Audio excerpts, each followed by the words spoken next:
Good afternoon, everyone. I am so excited to be here. I'm Jennifer Bagley and joined by my co-host, Mr. Chuck Struxer System Wisdom.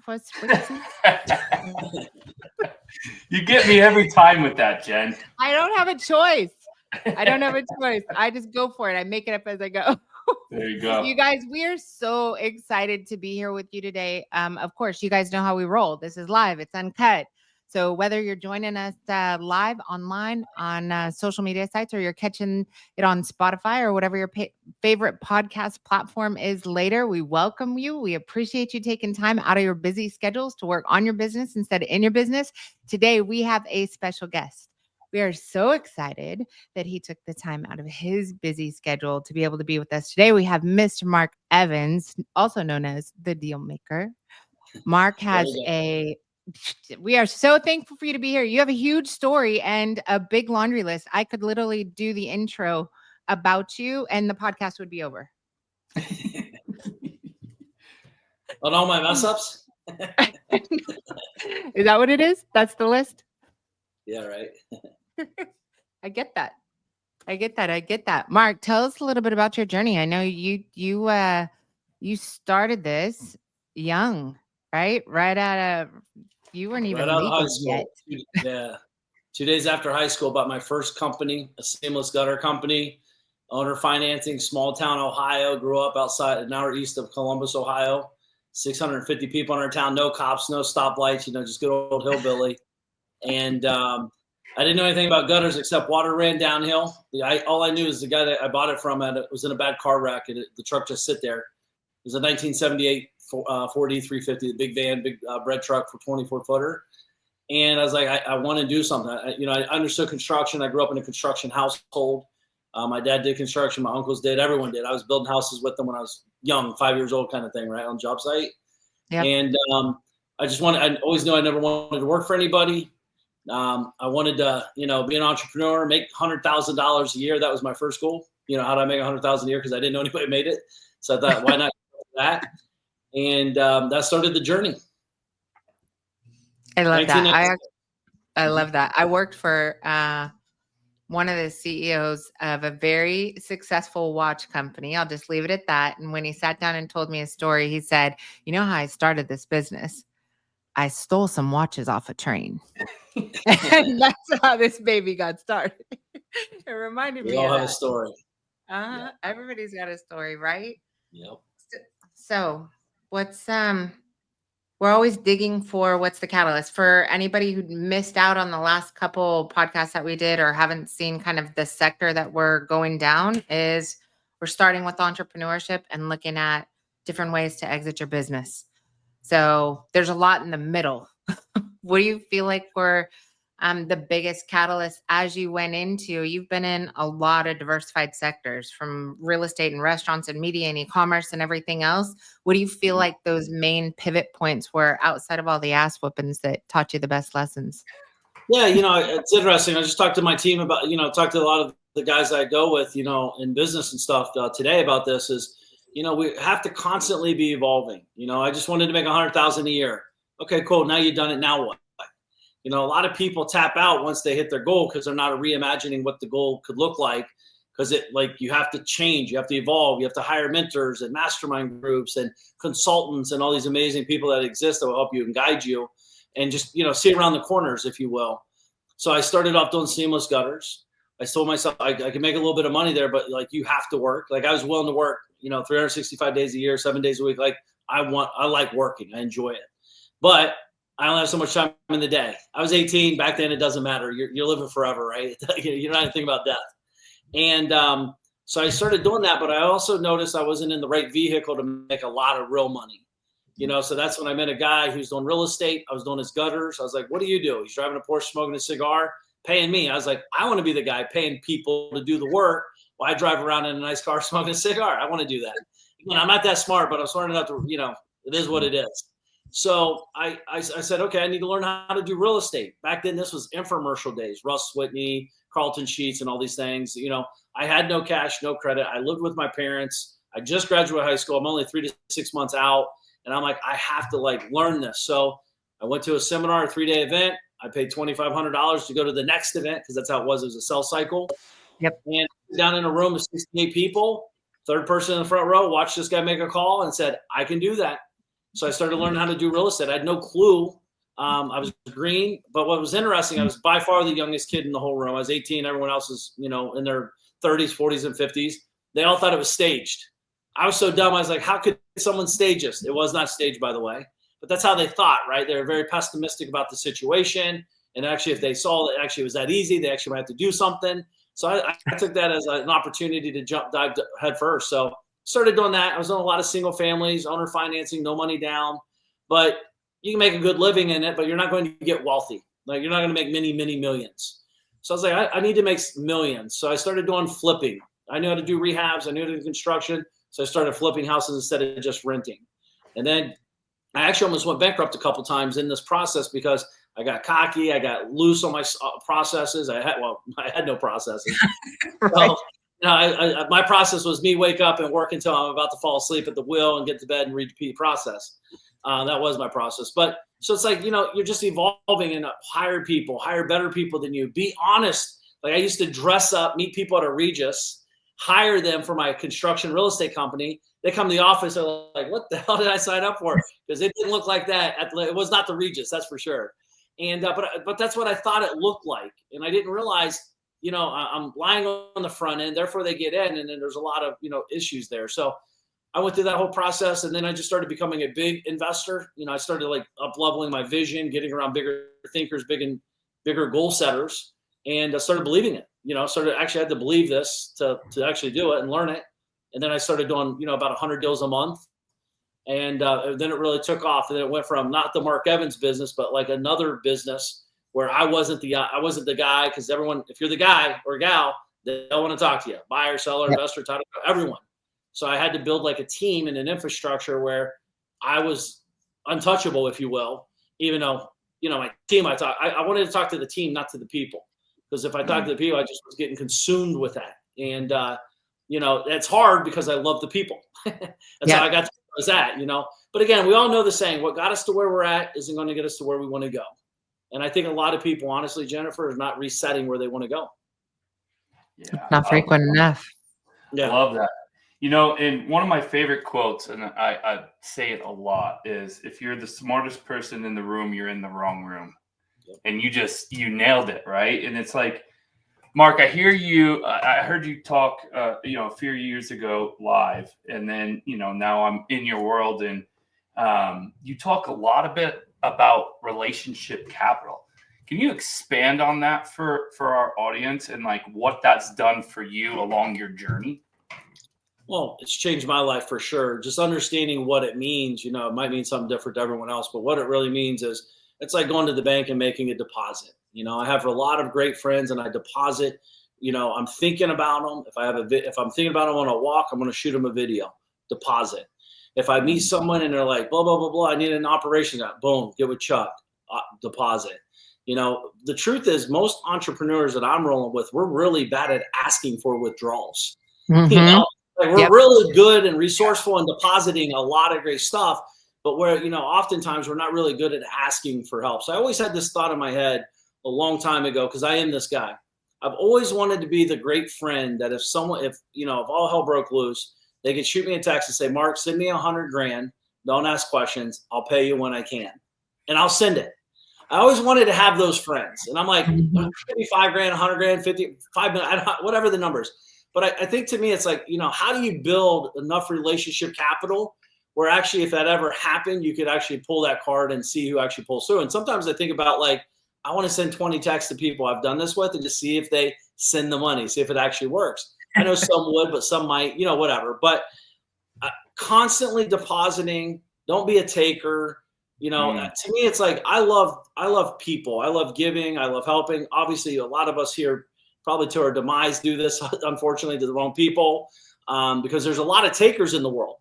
Some people take. And the more you give, the more they want, and the more they expect, and the more they wait for more. And it's like getting in the right rooms with the right people, though. If you're doing, relationship capital building, it compounds. It's like interest. It's a compounding effect. I often think about where we'll be 20 years from now, not where we're at today. You know, what's it look like when we're on the back of the yacht? What does it look like when we're hanging out with our kids? Are like, you know, my kids are 9 and 5, but when they're 25 and we're at their wedding and we're talking, we're like, do you remember that time back then? And that was 25 years ago, you know? So I'm thinking about that kind of stuff and relationship depositing. And, you know, and this goes on all fronts. And by the way, this is personal relationships, business relationships, team relationships, like, you know, all around.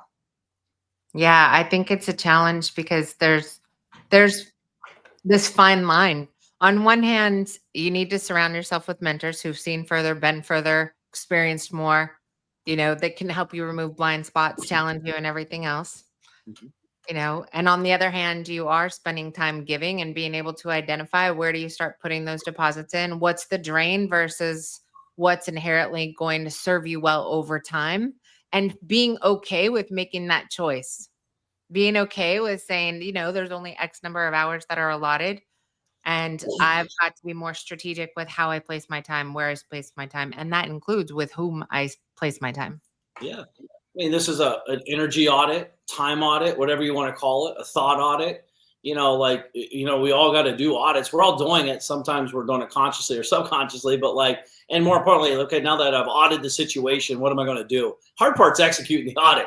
Once you realize like, hey, my cousin, blah, blah, blah, blah, is wasting my time, you got to make a tough decision. And however, the real tough decision, you know, here's the thing is what I've realized though, people that are takers, once you stop giving to them, they go find someone else to take from. Yeah, they disappear quick. It's just what they do. So it's like, I don't want to be on my deathbed sitting there, man, I wish I could have done this, but I was drugged down by this person. I don't want to be that guy. I'd rather just address it, hit it head on. And it stinks. Some of these people I care about, but it's like just minimize communication and just know the relationship where you're at. Yeah, I would say for anybody on here, like, you got to decide that you got to understand if you are currently walking around unconsciously unaware. Like, you got to have a coming to Jesus meeting with yourself, and you got to sit in that space and go, I'm not even thinking about the fact that I'm not thinking about planning strategically where I'm going to put my energy in people, in thought, in my mindset, daily activities, right?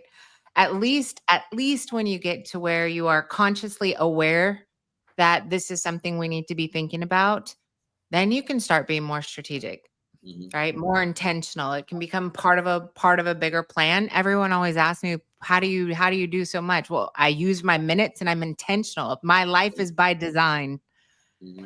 Yeah. And Mark, I love the entrepreneur stories, right? And especially in the blue collar space, because it speaks to me. I did it, you know, it's so fun. And it's like, you know, hearing a story like yours, right? Going from, you know, a high school kid just out of high school and working your way through and having the success that you have. I think I feel it gives, you know, our listeners that if you could do it, they could too, right? You know, and I just really absolutely love those stories. You know, and the fact that you pointed it out too, right? It's like you had that moment of hustle.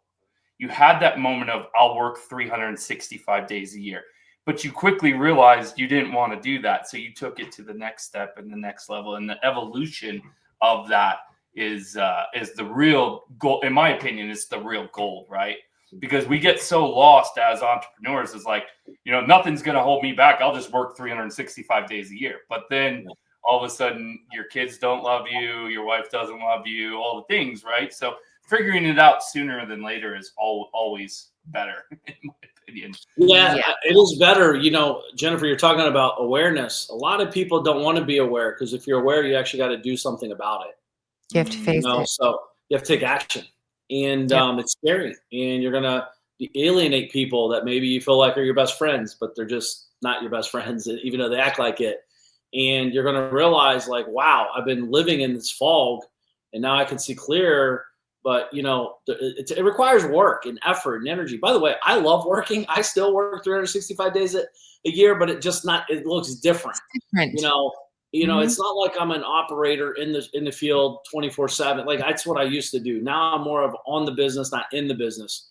By the way, you need to start in the business. You need to understand how these things work.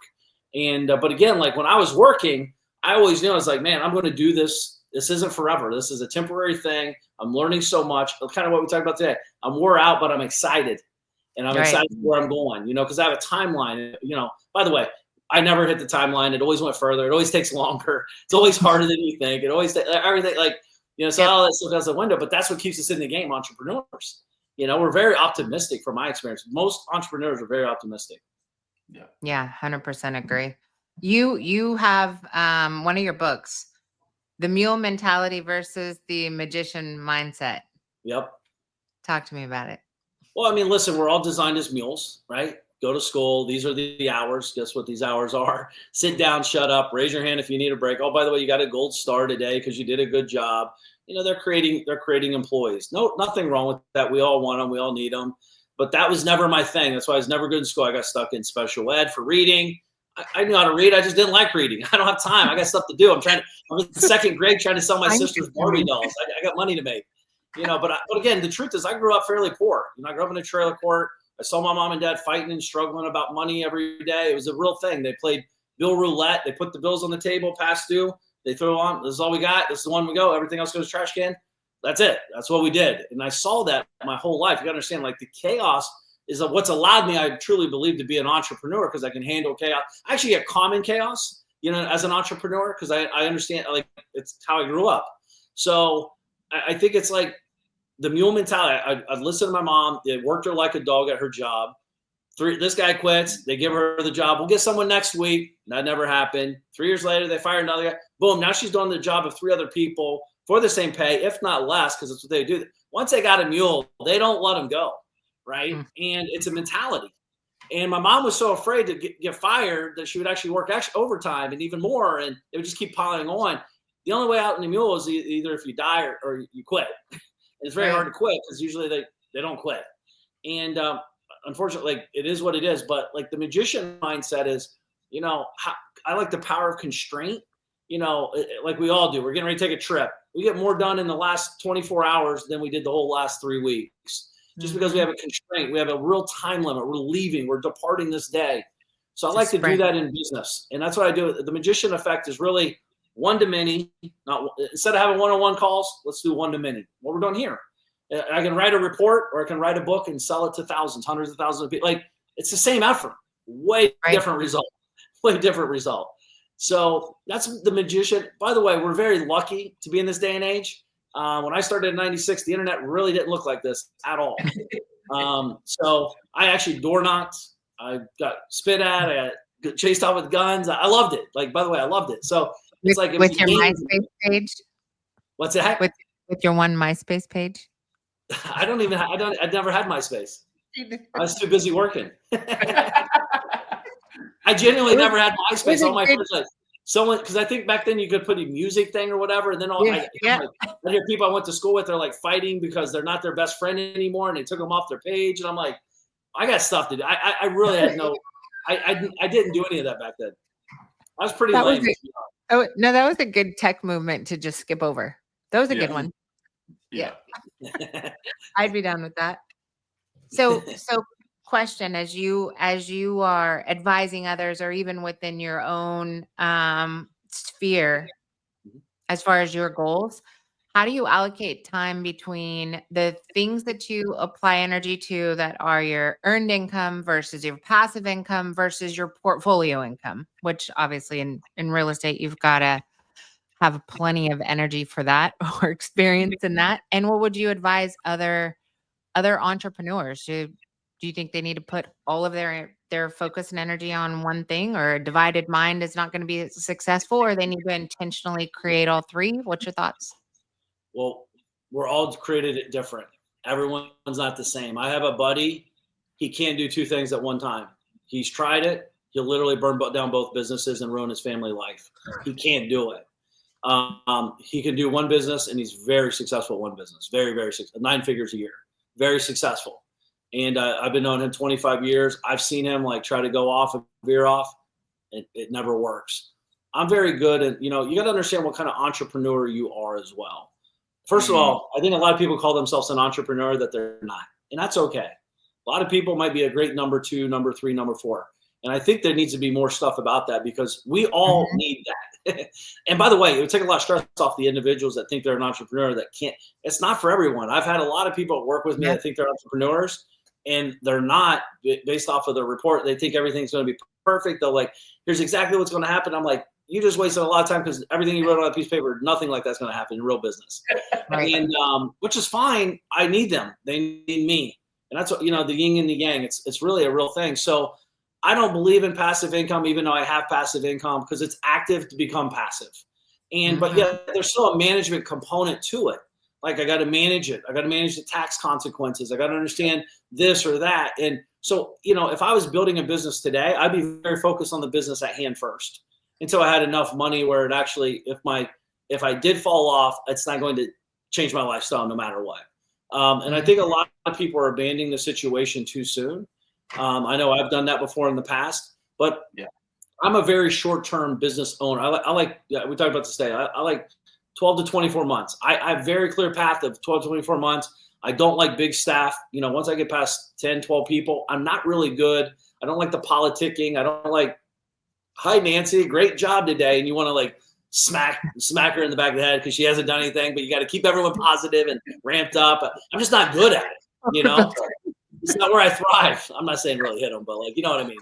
With my words, not with my physical. And by the way, if anybody's been a real entrepreneur, everyone knows exactly what I mean here. So with staff, but I have the real estate. I'm an active full-time real estate investor full-time still today, but I do have lots of hands in like blue collar businesses, a little bit more active on some, a little bit more, board memberish on some, because there's lots of ways to cut, skin the cat. But again, I think we need to really understand, who are we? What type of investor am I? What do I like doing and what don't I like doing? So I think a lot of people are trying to figure out, they're trying to do everything. Yeah. And, the more I do, the less I make. Yep. The least I do, but I'm doing more in what I'm great at. That's my secret. That's my magic, my genius zone, if you will, a lot of people say. And, we need operators, we need visionaries, we need risk-taking entrepreneurs. But we have to have a counterbalance on that, because if not, it could be reckless. So, and that comes with experience too. My risk-taking when I was 2 years in business is way different than 28 and a half years in business. I understand I have a way different risk tolerance because I have a calculated risk tolerance now. Back then, it was like, throwing darts in the dark. But it worked out because I had brute force effort. But I think everyone should want to create great residual income, less passive, more residual, if you will, and just create a lot of wealth. I think it's the ultimate goal for all of us, right? 100%. You said something so good there, and I never quite heard it that way put before. Know what type of entrepreneur you are. Now that's some magic, right? Because the comparison effect, right? Everybody has had it at some point in their life, and they look and they want to be the influencer that they're following at that time, or whatever it may be, right? And it's like, you might be trying to be the entrepreneur that you're not. So I think that was like some real gold there, Mark. And I'm definitely going to think about that more too, right? Because I know I'm definitely not the guy that focuses on one thing. Like, I like to have many things going myself. I'm just that type of person, and I've gotten really good at it. I think it boils down to time management for me. Number one is a big key component of that. And I believe that if it's slow, I don't think as good. If it's chaotic, and what some people would think it's chaotic, I think better. I can move. Yeah, that's just the type of entrepreneur that I am, right? So I thought that was really a great point, and I wanted to point that out for our listeners. Listen, if you think about a doctor, though, real quick, Chuck, think about a doctor. Think about your local physician. If you throw a local physician in an ER situation, he's going to collapse. He'll be able to handle it a little bit, but he'll fatigue out very quickly, because it's like you and I, like, we're just different. Like, we're good with that chaos. Boom, boom, boom, boom. We're trained. Like, keep in mind, we've trained for years of crazy chaos to even get to that point. By the way, I'm not saying you guys want to do this. There's sometimes I don't want to do it, so I get it. But like, the basic physician, and there's nothing wrong with that, but like they're very good at like having a set calendar. They got 15 minutes with each person. Boom, boom, boom, boom. Okay, I'm going to go golf with my buddies this week. They have a chart with the list. They have a chart with the list. Exactly. Now the other one, boom, ER, someone's gushing blood out of their neck, next person this, and then a gunshot wound. But like, it's just massive chaos and screaming. The client's, the patient's wife is bawling her eyes out. You got to go deliver bad news. Someone's dead. Like these are different. This is a mental, it's all compartmentalizing the brain. And that takes a lot of training, a lot of work. And unfortunately, just a lot of reps, like you got to deliver that message a lot to be good at delivering that message. And, hiring, firing, talking to the entrepreneur about hiring, firing, marketing things, making money, financial decisions on the fly. Boom, boom, money in, money out. Oh, by the way, we just crushed our goals today. 30 seconds later, hey, you're getting sued. We're taking everything. Okay, cool. Yep. Boom, next. Welcome to business. How do you feel today? And then you get home, and wife's like, how's everything? It's like, it's amazing. What's going on? It's awesome. Like, I just met Deborah at the IRS. We're now best friends. Yeah, exactly. And that's like so important, figuring out who you are in that spot, right? Like, I just think that that's amazing. In your opinion, what is the value of partnerships? Like, expand on that a little bit more for me. Like, you've done a lot of deals and all that stuff. You can't do it all by yourself. So talk to me a little bit more on your opinion of partnerships. And I would tie it into the fact that there's a lot of entrepreneurs out there that are starting to listen to these podcasts, starting to self-reflect, starting to realize, oh shit, I'm that guy. I actually am not an entrepreneur. I am an expert at my trades. I'm passionate. I love this, but running the business, living in chaos, doing budgeting and strategic planning and dealing with the IRS and dealing with taxes and everything else, that's not my gig. Yep. So I think that there are ways that you might have you might consider yourself having made a mistake. And that's why maybe for a long period of time, you've never gotten over a certain hurdle or never gotten to the next, level, and you feel really, really stuck. And that weight is really, really stressful, right? That's a lot of stress to sit in that position for a really long period of time. So I know, some people are saying that you got to exit to get out. Some are saying, you need to bring in an owner operator. You need to bring in somebody else. But there are other ways, like Chuck said, partnerships. There's people that can come in and help. How can they leverage that? Well, as you guys know, a lot of people in the trades in particular, they're accidental business owners. They wanted to make a couple extra bucks. I saw my uncles do this, my dad do this my whole life. They love it. My dad loves tinkering. Like, if I said, Dad, I'll pay you $1 million not to work, I'll pay you $1 million to rehab the house. He's rehabbing the house all day. He loves it. Like, I'm like, Dad, I'll give you $2 million not to do it. Like, what are you doing? Don't do it. We can pay people now. And, but they're accidental business owners. It's like the baker. They're good at baking. And before you know it, they have a corner store and they have all the overhead. They have the staff, they have the employee issues. They have, like you said, everything else, right, Jen? Mm-hmm. So it's like all that's going on. But partnerships are great, but also they can be bad, just like a personal relationship. Yep. If you pick a bad personal relationship, it doesn't end well, just like a business partnership. So I think the thing is, what I've learned over the years, and I'm still learning, by the way, I haven't got this perfect, but I'm getting better, is let's talk about all the bad too. Because entrepreneurs like to talk about all the good. Yep. We're going to get rich and we're going to make so much money and we're not going to do any of the work and this is what it's going to look like and we're going to sell 2 days from now. But let's also talk about, what if you get hit by a truck? What if your wife leaves you or husband leaves you? What if I don't like you anymore? What if you're not pulling your weight? What if this isn't happening? What if you don't have any money to bring to the table on a capital call? What happens? You're going to have to get diluted. Let's talk about all that stuff. It's an hour or two. And by the way, if you don't know what I'm talking about, get a business lawyer and have them talk about it with you and for you with your partner. Let them do the dirty work. Pay a couple grand and let them kind of sort that out and just address it. But I think, it's not all rainbow and unicorns. And unfortunately, people, especially when money's coming in, people change, situations change, life changes. When money's not coming in, things happen. The best time I've forged great relationships with my partners when it's got harder, not easier. Mm-hmm. Because true collars shine when shit gets tough. Yep. And that's where the real rubber meets the road. When you got to call your partner and say, hey man, we need $100,000 infused in this business tomorrow. I just found out, you just found out, we're 50-50 or 75-30, 25, blah, blah, blah, blah. Whatever the cut is, here's what I'm in for. Here's what you're in for. We got to do it. And you're going to see they might not like it. They might get mad. How did we miss sight of that? But everyone I partner with, truthfully, at this point in my life, we all take responsibility for our personal results, good or bad.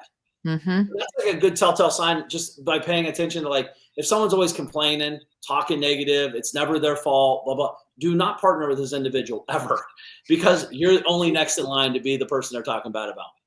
Right. But partnerships are, strategic partnerships are very powerful. If Chuck's a great operator and I'm a great business finder, and I'm like, hey man, I got great opportunity, you got great operations. If we brought these together, we both can do more. I might work. Or I could say, I can do the same thing. I don't need you. Cool. That's fine too. It's not personal. We're all in it to win it. But from my experience, is like, some people are great at finding opportunity. Some people are great at operating opportunity. And then some people are great at exiting, because these are all specialties in the business. Mm-hmm. Yeah. I love that. And it's one of my philosophies too. I always like to go into a partnership and figuring out how it's going to end. Like we talk about, this is going to end someday. Yeah. Somehow, some way it's going to end. How is it going to end, right? And then you talk about the good and the bad. Like, it's not just when, usually the partnership is great when it's going good, right? Everybody's making money. Yeah. It's the bad. And it's like, what happens when this happens, right? And setting those expectations up front. It's the agreement. It's the parenting plan, and right. Those are all the same documents. It's just like a marriage, right? It really, really is. And like, you're not going to go into a marriage without, most people, some people do, but most people don't go into a marriage without dating for a little while, right? So how do you date this person that you're going into a partnership with? How do you have that experience? And it doesn't have to be a set amount of time, but there should be some time before you go into a partnership with them. Don't just jump in with anybody. Again, I've had great partners in my life. I had a handshake deal with my last partner, and I paid him out millions. It worked out great. Would I ever do that again, Mark? Hell no. Hell no. Yep. Not this day and age, right? Mm-hmm. But that's I also knew too, with partnerships, is when I was down, he was usually up, and vice versa. And so when I was down, he would bring me up, or when he was down, I would bring him up. And that was what made it a great partnership, right? And it's this whole thing with fractional is such a new thing now. Like, that wasn't like that 10, 15 years ago, right? And I love the fractional. You don't have to have a partner that's necessarily a partner in your business. You can hire someone to do it. You can give them a piece of your business. You don't have to give it all of it. And this fractional partnership is really interesting to me nowadays, because the old saying goes, right? Like, you don't need to own all of Coca-Cola. You just need to own that much, right? Like, I love that. Like, if somebody would have come to me 6 years ago with way more experience, did the things that I wanted to do, and was like, hey, will you give up 20% of your company for me to roll with you? Hell yeah, I would have. Hell yeah, I would have. Because not only would I have sold it, but I would have sold it for a lot more than what I sold it for. Yep. It makes a lot of sense to me. Obviously, even on that fractional side, you got to do your research and kind of date before you marry too, right? So I don't know. It's interesting.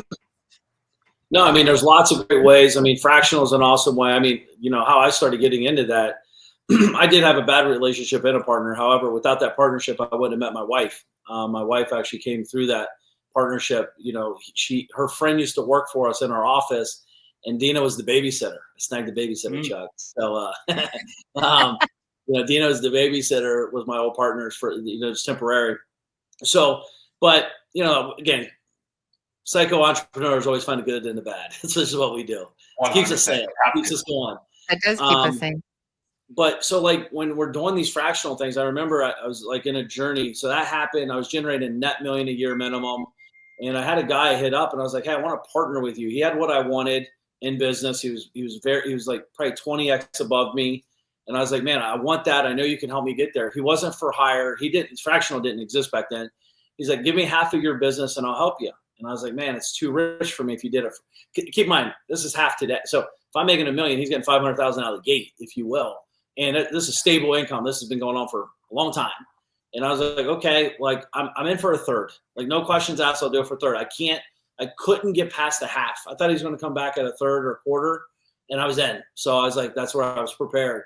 And I let it set on it and stuff like that. And the truth is what happened is, and I probably should have done it. But the thing is, I couldn't get past myself. Like 50%. I'm like, if you look at any of the richest people in the world, they don't own 100% of anything. Nope. At all. Jeff Bezos owns like 8% of Amazon. Elon Musk, I think 7-9%, something like that. It has like no one really owns 100% of everything. They go for, because again, what happens is you constrain your growth, you constrain your time, everything's constrained. So if you can have people out there talking, selling for you, fighting for you, guiding for you, and all these things, like you can grow, like, and you're doing the same thing at the same time. The compound effect, the result just gets massively bigger the more you do it, and as long as it's a collective. So I think fractional, I think it's just getting started, honestly, man. Really love it. So as we get towards the last few minutes, Jazz is sending me messages. If you were going to, I'm watching her notes. If you're going to sum up, right? We've got entrepreneurs in here that are of all angles, all sizes, all situations.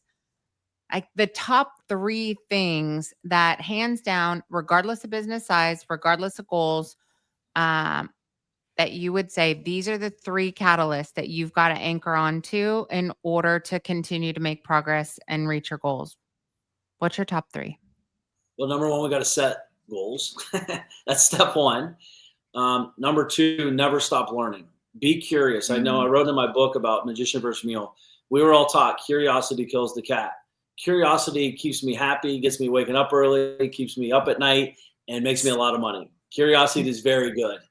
And then obviously execution, right? And I think, like if you got great goals and you're curious about how this game grows and works and you're executing relentlessly, I don't know how you can fail. The only other way to fail is if you quit. Just don't quit.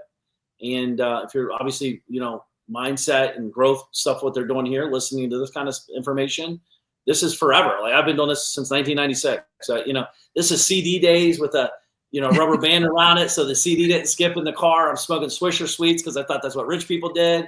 Listen to classical music, on Sundays. Like I'm glad to say I didn't know what rich looked like. Yeah, you got to realize back then our social media, what rich looked like was called Lifestyles and Rich and Famous. That's all. Yep. That was my glimpse into what rich looked like. I now you can see it everywhere, right? Like what wealth could supposed to look like or whatever. So I really had a very skewed thought of what, because I'm a straight up hillbilly where you wear rustlers and pocket tees from Kmart. But I definitely set big goal. By the way, you got to constantly be resetting these goals. Revisit, reset, keep reaching. You should never, ever, ever hit your goals. Because again, that's where when people get, an idle mind is a devil's playground to an entrepreneur. Yes. That's where you really can get in trouble. You got a lot of money in the bank. You don't have anything to go after. Oof, I've been there. It is not a good place to be. It's filling your garage up with boats and RVs. That'd be the least of your worries in my world. And look, execution, man, the fact that you said that's probably one of the biggest. Yeah. I saw someone did a post the other day about, knowledge and execution, right? And I wrote back and I said, I know some of the brokest people I know have read every book, been to every mentor, been to every network, been to every meeting, but that's what they lack the most is the execution, right? Dude. And sometimes you just gotta put it to work and then readjust, right? Yep. Collect the data, readjust, put it to work, and then come back and get rid of it if it's not working or if it's a complete failure and do something else, right? And that's what everybody wants. They just feel like, oh, I'm going to read all these books. And I'm going, yeah, that's great. You have the knowledge, but you've done nothing with it, you know? And it's, it's interesting. Most people are overeducated, and therefore they get, I call it stutter stepping through life. They're afraid to make a decision, because if they make a decision, that's not what Chuck said, that's not what Mark said, that's not what Jennifer said, but they said this. Well, we all are 3 different people. Of course, we're going to say something different. What are you going to say when you do it and you actually execute and you get results and then you share the knowledge? Like, it's going to be different for all of us, but it's a process. There's not one person that's successful that doesn't execute. That's why I love this show. We get we debate some really good stuff, throw a lot of different perspectives out there. I think I would tell every entrepreneur on here, this is a 3-step process to sum up what you said. And it's literally written on my desk right here. Clarity, focus, and execution. Without clarity, you cannot focus. If you don't focus, you won't execute. If you don't get shit done, ain't nothing getting done. You have got to do all 3, and you have to keep reiterating what's working, what's not, what's next. Like, that has to be part of your blood. You got to wake up thinking, all right, am I crystal clear on where I'm going, what I'm getting done today? Am I focusing on the right things, executing high leverage activities that are going to serve me well, take me further, accomplish that goal, help me get closer to that mission, right? The good part is it's really only ABCs and 1, 2, 3s. Oh, business. Listen, we all know business is easy. The humans mess it up. Yes. Humans mess up business. It's really like, it's a very simple concept. It's not hard. The hard part is executing. The hard part is staying consistent. The hard part is evolving your brain and like getting around good people and hiring great people. And by the way, hiring is easy too. Managing them's the hard part, right? Yep. You can hire anybody, but you got to manage. And how do you manage everyone? By the way, I'm a terrible manager, but I have great HR guys that are great managers. I'm great at hiring. I'm great at scouting talent. You know, I've done everything backwards. Everyone says hire slow, fire fast. I hire fast and fire slow. I'm really good at that. So that's why we got HR to help us with all these pieces. Because again, we're just moving so fast. Like I like you read, boom, do this, okay, and then you just let them go. But that doesn't end well. Yeah, I think this is the number one thing they got to get a control over, right? You got to realize you wake up and you can decide, you can choose. Is how you're thinking right now, does the mindset you're carrying today, does it serve you well? If not, let it go. Yeah. And wherever you're at in the journey, just know that's where you need to be. You know, you're not behind the 8 ball. You're at where you're at. It is what it is. I had some things, let it go. Let the past go. You've messed up. You've done bad deals. You got screwed by this person, this staff member. You can't do anything about it. I can do something about it moving forward, but I can't do anything about the past. Too many people I meet are still hanging on to the past, which is, by the way, it's stealing from your future. Yes. You're allowing it. So if you can let that go and give yourself permission to step into the game of life, life gets a lot more fun, a lot more interesting. It's not easy, but it's definitely more interesting and more fun. I'm going to point this out, and we all know it, because I guarantee as soon as I say, everybody's going to be like, oh yeah, I know someone that thinks that way. There's still people out there letting 2008 affect their decisions today. Absolutely. Oh. Move on. No, seriously, there is. I met with a guy who only runs his business on cash because he got burned in 2008. I'm like, it is 2025. And we're still letting that affect you. It's crazy. It's a real thing. No, that's not my style. Like, I've been called lots of things, and that's because my version of what y'all just said is, so what's next? Like, that's how I process everything. So what's next? All right, let's roll. And you have those clients that won't spend more on digital marketing because they still think it's 2008 or something affected them in 2008. That's okay. So what's next? Someone does. I'm just saying, like, I can't solve that. It's not my job. I can provide all the information I want, but I'm not going to fix how you think. Like that, y'all have to do that. You have to figure out, is the way that I am currently thinking serving me well? If not, stop. Start over. You can choose. Powerful. That's great. Love it. I love it. I love you guys. This has been a great conversation. Mark, thank you so much for joining us, and congratulations on everything, man. I want to know where you're going, what you're doing. If we can ever be of assistance and help you in any way, shape, or form, you let us know. We'd love to put some deposits in there. Awesome. Thank you, Jennifer. Appreciate it, Chuck. Thank you guys Thanks, so much. brother. Appreciate your time. Have a great day. Thanks, everyone, for joining, you guys. Leave a comment on the podcast. You guys make sure and subscribe. Drop us some notes if you have questions or want to have Mark back on. Talk about some more digging. You guys leave us a message on there. We'll make sure and get it to him. Thanks, everybody, so much. Mark, how do they find you? Over on social media at markevansdm.com. All right, let's go. Thank you. Thanks, everyone. See ya. Bye-bye.